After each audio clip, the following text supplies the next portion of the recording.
So today in the lab we're working on this SPARCStation 20, and this was one of, if not the last 32-bit workstation produced by SUN Microsystems. And I got this machine about a year ago from a friend of mine who was cleaning house and asked me to do a video on it. And with this machine we have this beautiful either 22 or 21 inch SUN monitor, and I got a keyboard and mouse and a few other things. Now, I used to work for SUN Microsystems, and I used to have a lot of SUN gear, but SUN Microsystems hasn't been around for a long time. However, I still consider the SPARCStation line, and especially the SPARCStation 20, to be one of the most impressive workstations ever built. It's very, very heavy, and is very, very dense. You can get up to 4 CPUs in this machine, half a gigabyte of RAM, and there's still room for 4 expansion slots and 2 hard drives. There's a lot of technology packed into a very small space here. Now I have both the computer and the monitor on a different table than you may be used to seeing, and that's because they're so heavy. I think that the cheap plastic fold-out tables that I normally use may not be able to support the full weight of both of these things. So unfortunately, this great big monitor does not power on. And I don't know if it's just the power switch that's bad or if it's something much more serious. Now, and I'm kind of afraid of opening up CRTs at the moment. I'm learning, but right now I'm still in the healthy fear portion of my learning with CRTs, so we'll save this for another day. So to hook this machine up to a non-SUN monitor, we first need to adapt the unique video connector that the SUN used to something like VGA. Now, I happen to still have these kind of adapters from back when I had a bunch of SPARCStations, and this takes the 13W3 video connector that most SUN Microsystems machines from the 90s to the early 2000s used. Also Silicon Graphics and a few others. This cable converts this to a standard VGA cable. Once you get the cable adapted, you're going to need a monitor that supports sync on green like this ViewSonic panel here. Not every LCD panel or CRT monitor supports sync on green, so you want to do some research before you hook these up. Now, if you hook up one that doesn't support sync on green, nothing bad will happen. It's just, it won't work. Much like Macintoshes of this era, the SUN machines have a power button on the keyboard. So if we hit this button, it comes to life. Well, that's a little hard to see here. The LCD is now bright, and it's starting to boot up. So this machine finally booted up. I was getting a little worried because it took about 3 minutes for this to start displaying stuff on the display here, but it finally came up, and there are some errors, but they're not bad ones. They're kind of expected ones. So we can see here the ID PROM contents are invalid. And if you look at the Ethernet address, and you know what an Ethernet MAC address is supposed to look like, it's not supposed to look like that. That's all A's. Also, this host ID here is supposed to be numbers and not just all A's. So the SPARCStation 20, much like a lot of other computers, has a battery backed up clock and a little bit of battery backed up RAM to hold settings. And unique amongst pretty much every machine I've ever worked in, one of those settings that's stored in RAM, in that battery backed up RAM, is the Ethernet address. So when the clock chip battery goes and the contents of that RAM is lost, the SPARCStation forgets what its Ethernet address is. And this is not good. Pretty much every other Ethernet card that I know in existence from every manufacturer has the Ethernet address hard-coded in some non-battery backed up memory, so that it's permanent and it's never forgotten about. SUN decided to do it differently. Now the disks on this are still spinning, so I'm going to try and recover both the Ethernet address and the host ID from logs on the disk, and then replace the clock chip battery with a new one and then reprogram this. So in order to do this, I want to capture this process, and I don't have a good video capture solution for the SUN, so I'm going to use the serial console to capture it on one of my Amigas. Now before I hook all this up, I want to open up the machine and look at the clock chip battery, because on some SUN Microsystems machines they actually print part of the Ethernet address on a little label on the clock chip battery. So I want to open this up and see if I can save myself a little bit of work by just grabbing the MAC address off the chip. To get into the SPARCStation, there's a minimum of 2 and potentially 3 screws that you have to remove. First are 2 captive screws here on the side. There's one on each side. And then depending upon how good of a condition your SPARCStation was kept in and how many original parts were kept, there also may be a screw right here. This is pretty often removed though, and it's not meant to hold in the case, although it does actually hold in the case. This is meant to put a lock through. Oftentimes it was removed because people didn't want to put a lock through it, and it isn't required to hold the case down. So a SPARCStation that you acquire a second hand may not have this. This one is not a captive screw, so it just comes right out. There we can see this little gadget for, like I say, a desk lock or something like that, to keep you from stealing this machine. Once you have the captive screws loosened, you can lift up the case like this and then pull immediately forward.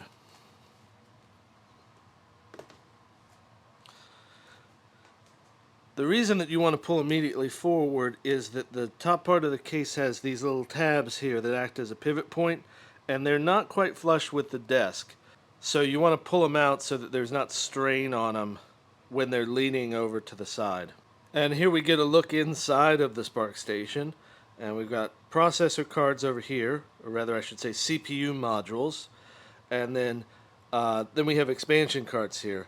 I believe this is a SCSI Ethernet combination card, and this is a video card. Now if I recall correctly, the clock chip should be right under this one, so we'll remove some cards so we can get at it. Now in order to remove these cards, there are 2 screws here that hold the front plate of the card, or rather the back plate of the card, in place. So we have to remove these 2 screws to get the card completely out. So I've removed them for both of the cards that are in here. There's 2 for each card with a little spacer for each screw. Now with those out, I should be able to just lift out this card. And same thing with this other one, is lift it out. And here we can see our clock chip battery package, and it has a yellow barcode on it. But unfortunately this isn't the type of barcode that shows the MAC address. This is an earlier type. Now supposedly, if SUN Microsystems were still around, they could take what is written on this barcode here and be able to tell me information about this system. Now I don't think I can do that with Oracle, who is the company that purchased SUN Microsystems. So we're going to have to continue with our plan to pull the MAC address from the system logs on the disk. Also, as a related small tragedy, the clock chip that I purchased, which I thought was the right kind for the SPARCStation 20, is not. I made a mistake when ordering. This is for an earlier SUN Microsystems machine, specifically the SUN 4C line. Doesn't fit in this machine. So I'm going to have to order another one of these. So to connect the Amiga or any other PC up to the SPARCStation, to have that Amiga or PC used as a console, we need to construct a null modem cable. And a null modem cable is simply one where the data lines are crossed in the cable. So the send line on one end goes to the receive line on this end, and then the receive line on this end goes to the send line on this end. I think I said that right. Now, whenever I work with serial communications, I always find that I have to have all kinds of connectors and adapters and things like that, because while the standard, I think, specifies a DB25 male pin, it's really all over the place. Like, SUN Microsystems used a female connector on the machines, so did the Amiga 1000, but not the later Amigas. PCs, of course, have converted to using DB9 instead of DB25, and it's just a big mess. For my connection, what I found is I need one of these boxes. This is a null modem box, and if I were to open it up, you would see that the connections in here cross. Straight through cable. And then on the SUN Microsystems side, I needed a little gender changer to make it work. Now, there are two important considerations here. The first is unique to the Amiga. So unlike most other PCs, there are some lines on the serial port on the Amiga that supply voltages. And this is to power external peripherals. But that's not normal. Most PCs, and certainly the SUN Microsystems machine here, do not supply any voltage or expect any voltage on any of the data lines and really any of the lines on their serial ports. So this null modem adapter here that I have opened it up to make sure that none of the lines on the Amiga side that provide power are even connected. They're all not connected. If they were connected, that would be bad. That would cause problems with the SPARCStation. And we don't want that. So the next thing is that on the SUN side, and this really doesn't matter so much, but it's important, I think, to know. On the SUN side, they use a DB25 connector, female, and this single port on the SUN Microsystems machine actually contains two serial ports. The serial ports only need about 10 pins, and so on a DB25 connector you can fit two. And so SUN Microsystems decided to do that for space and cost reasons. And if you need to use both serial ports, you can buy a splitter like this. And this splits out the one port on the SPARCStation into two ports. Now, we're only using one serial device here, so the first port in that combined dual serial port configuration on the SPARCStation is normal pinouts. So we don't need anything like this for this setup, but it's worthwhile to know about.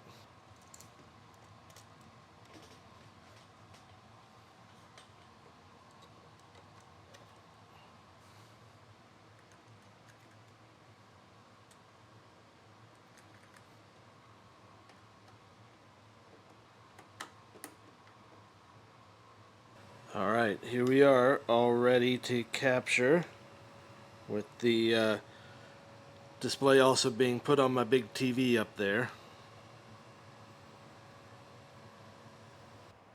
I'm going to see if I can salvage the original MAC address for the Ethernet adapter and potentially the model ID and some of this other information from logs on the disk that's in the system. Now the problem there is I don't have the root password, so I'm going to have to break into that. And I want to show that process, although I hate to admit I had to Google quite a few things because it's been a long time since I've worked with Solaris machines and SPARCStations and things like that. I used to know all this by heart. And so I've got this hooked up right now to my Amiga, and I'm going to use this program called Online, which is a terminal emulator from way back in the day that I just happened to have installed. And using this, I'll be able to control the SPARCStation's main console from my Amiga. And now we have to set our serial port settings right on the Amiga side, and then we power on the SPARCStation, and we should be able to see the console. And so we want to set our COM settings right, and the default for, I understand, pretty much all SUN Microsystems machines, although very early ones like SUN 1s or 2s may be different. But the default for most is going to be 9600 baud and 8-bit word, no parity or parity none, and one stop bit. And this is normally abbreviated as 96.8N1. A lot of other terminal emulators will use that same designation. We're also going to want to set our terminal emulation to VT100.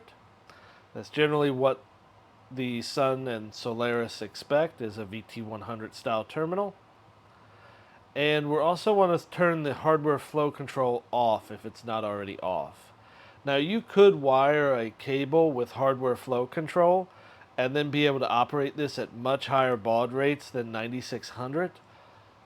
But for what we're doing right now, I don't really need that faster speed. It's not going to make a difference. And that cable's a lot more complicated to wire up than just a very simple, non hardware flow control capable cable. So we're going to keep it simple here. Now, once these two things are set on the client side, which in this case is the Amiga, I should be able to go over here and power on my Sun machine. And pretty much immediately, we're going to start to see output to the console and see that on the Amiga. We can watch the entire boot process from here with all the messages. Now, this will take some time on a cold boot up, and especially because the PRAM contents is damaged, I think it takes even longer. So we're cut now until it finishes the boot up as much as it can, and then talk about what's next. Alright, so this machine has booted up as much as it can, given the fact that it's lost its identity and lost all of its settings. And we can see here that the Ethernet address is invalid, and so is the host ID. And it also says the ID PROM contents are invalid. So, you know, it doesn't know who it is or what it needs to boot from, and by default it tries to boot from the network. This is the path of the network adapter. And I don't have this thing hooked up to the network right now. So it bumps us out to the OK prompt. Now, the Amiga has the Kickstart as its kind of boot firmware. IBM PCs have a BIOS or a CMOS, right? But SUN Microsystems machines actually have a fourth interpreter in their boot firmware. And so think of it kind of like a Commodore 64, where a Commodore 64 boots into BASIC. Well, a SPARCStation boots into Forth, which is a programming language that had a moment of popularity in the late 80s. And it's full Turing complete language. You can do a lot of nifty things with it, but most people just use this then to boot into Solaris, which is Sun's Unix variant. Now, fortunately, on this machine, the CD-ROM drive is still functional. So what I'm going to do here is I'm going to pop in a Solaris 8 installation media and boot off of that CD-ROM into single user mode. So single user mode is kind of like the maintenance mode of the Unix operating system. And by doing that, it will kind of act as a live CD that will allow me to mount the file system on the hard drive of this machine and reset the root password. So in order to do that, I do boot CD-ROM and then -S for single user mode. I need it in single user mode because if I just boot this installation CD-ROM without that, it'll start the installer and do all kinds of other things that I don't want to do. Now, if the CD-ROM drive doesn't work in your Sun machine, it's possible to do this over the network and over a tape drive and over potentially even a floppy disk.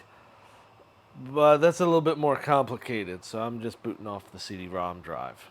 Now, this takes a long time because it's a slow CD-ROM drive.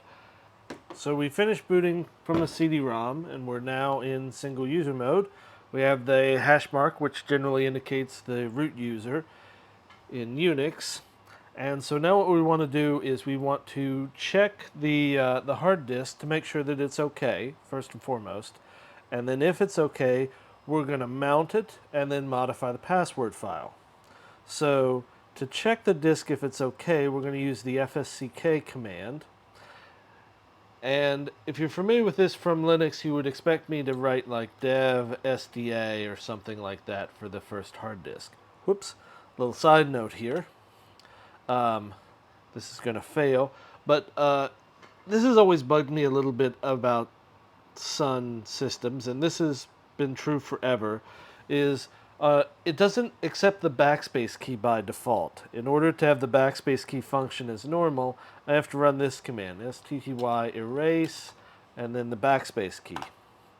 And after I do that, then the backspace key works as I expect. Anyhow, back to our normally scheduled program. So you'd expect, if you're fluent in Linux to see like dev SDA or something like that. Solaris does devices differently, at least disks. And so the device entry for the first hard disk, or for the hard disk that I want to mount, is actually going to be dev dsk, and then Solaris uses the SCSI ID information to actually build the device name. So it's going to be C0 for the first SCSI adapter, chain 0, target 1, so that's my SCSI ID of my first disk, D0 for LUN 0, which generally is always LUN 0 for a physical disk. That's for like media changers and stuff like that that might have multiple disks in them. And then slice 0. Slice 0 is, slices in Solaris are kind of equivalent to partitions. And slice 0 is the root partition. And if we list this disk, we can see that it's actually a symlink to a much longer, fully qualified name that takes into consideration the different hardware subsystems that's connected to. Linux has something similar in the listing devices by like PCI ID and things like that. So, anyhow, with that out of the way, we're doing FSCK, file system check, of a file system of type UFS, which is the file system type, kind of like on Linux where you have ext2 or XFS, etc. UFS is the one for Solaris. And then we'll do dev dsk c0t1d0s0, and we'll check the disk here. Now, hopefully, this will come back all okay, and then we can proceed on. If it doesn't, it probably means either that the disk was not mounted or unmounted cleanly, or that maybe the disk is going bad, which will make this more complicated. Our FSCK is now finished, and I actually had to repair something here. And that's because I powered off this machine while this disk was still mounted, which is bad. Should not be doing that. But FSCK fixed the error. So now I should be able to mount this. Now I'm running the Solaris 8 installation media, and I just happen to know that when you install Solaris using this media, it usually mounts the target disk in /A.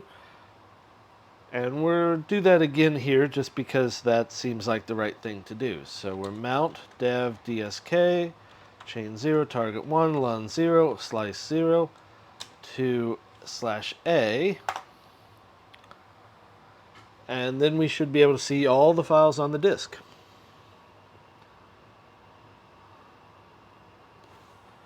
So go CD-A or CD/A and do an ls here,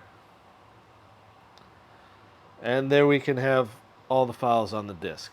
So in order to reset the root password, I need to go into the etc directory, and the root password is stored in a file called shadow.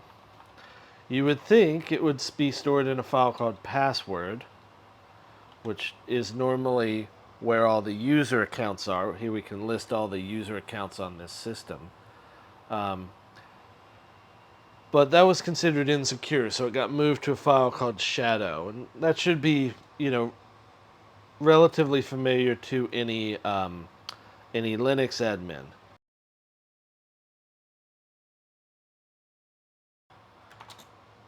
Alright, so we're going to edit the shadow file. And I actually went ahead and already kind of edited the contents a little bit just in case someone tries to take this password and do something nefarious with it. So the actual password here in the shadow file is stored in the second column. This file is a colon separated file, so it's kind of like a comma separated file except for colon separated. And this right here, now I've modified this so it's not a valid string, but this right here, between these two colons, this is the actual hashed encrypted password. So in order to give this no password, we're going to delete that entire bit of information. And now, like this, the root user has no password. So we'll do escape, and we'll do right quit. And now we've removed the password from the root user. So now we should be able to boot up from the hard disk itself and log in without a password. So to get back to the OK prompt so that I can boot off of the hard disk, I'm just going to do halt here, and that'll shut down the Solaris Live image from the CD and put us back into the OK prompt. There we go. Now we're back in the OK prompt. So now if I want to boot from the hard drive, I can do boot disk 1. Now, because I had previously halted an operating system and now booting up another one, this does a more thorough system reset.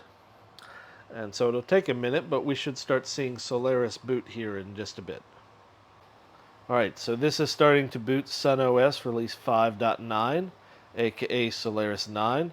It's a 32-bit version.